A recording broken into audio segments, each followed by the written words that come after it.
Assalamualaikum warahmatullahi wabarakatuh. Sebelumnya, perkenalkan nama saya Siti Nurrahma dari Fakultas Matematika dan Ilmu Pengetahuan Alam Prodi S1 Matematika, kelas 2022B. Di sini saya akan mempresentasikan tentang materi perkuliahan kebangsaan dengan judul Menguatkan Wawasan Kebangsaan dan Ideologi Bangsa untuk Membangun Negeri Menuju Indonesia yang Harmoni.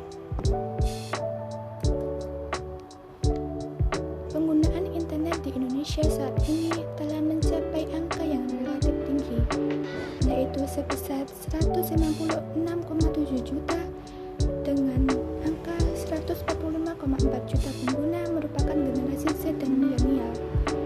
Dengan demikian, sebesar 73,9% pengguna didominasi oleh generasi Z dan milenial dengan waktu penggunaan internet rata-rata selama 8 jam per harinya. Era postrat, yaitu era di mana kebohongan dapat menjadi kebenaran dengan memainkan emosi dan perasaan. Saat ini, fakta tidak lagi menjadi hal utama dalam mendapatkan kebenaran. Apapun faktanya akan salah di mata seseorang yang telah menerima kebohongan secara berulang-ulang. Pada akhirnya, mudah sekali untuk terjadi konflik saraf. Pluralisme di Indonesia saat ini sangat beragam, baik dari suku, agama, maupun golongan, yang sangat rentan apabila tidak dapat dikelola dengan baik. Ancaman yang dihadapi saat ini lebih kompleks karena menyangkut dengan persatuan dan keutuhan bangsa Indonesia. Presiden Republik Indonesia, Bapak Insinyur Soekarno pernah berkata, "Perjuanganku lebih mudah karena melawan penjajah, namun perjuangan kalian akan lebih sulit karena melawan bangsa sendiri." Sejarah perjuangan bangsa Indonesia, kemerdekaan yang diperoleh saat ini merupakan hasil dari jerih payah dan tetesan keringat setiap keluarga di Indonesia. Salah satu bentuk perjuangan bangsa Indonesia yaitu peristiwa 10 November 1945. Pada peristiwa ini, terdapat 16.000 pejuang dan lebih dari 200.000 rakyat sipil mengungsi dari Surabaya. Meskipun banyak korban yang berjatuhan, namun peristiwa tersebut menyuarakan semangat perjuangan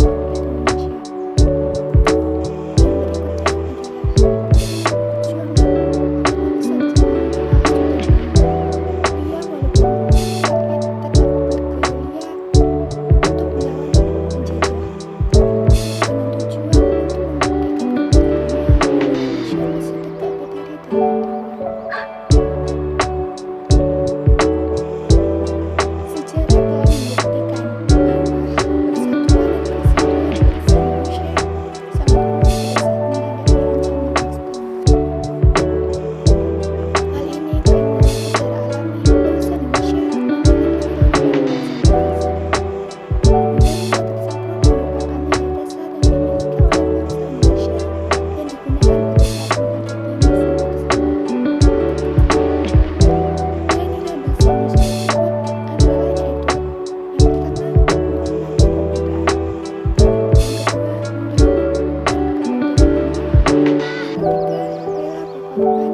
Yang berikutnya kebersamaan dan gotong royong, yang kelima optimisme dan percaya diri, dan yang keenam adalah nasionalisme.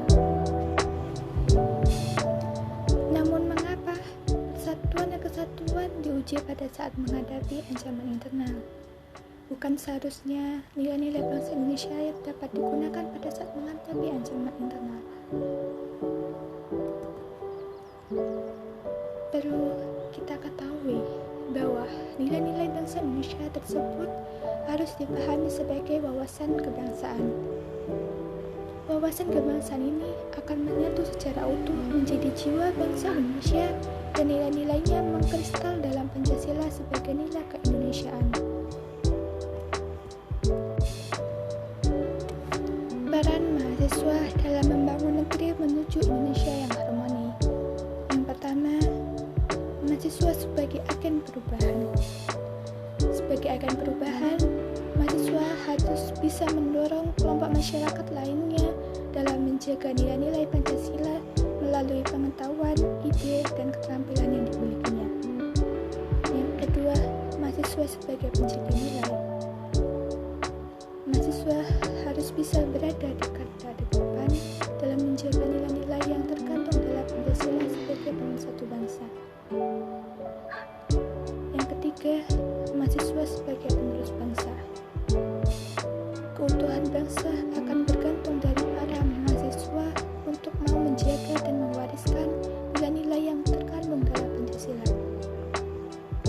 Yang keempat, yaitu mahasiswa sebagai pengontrol sosial.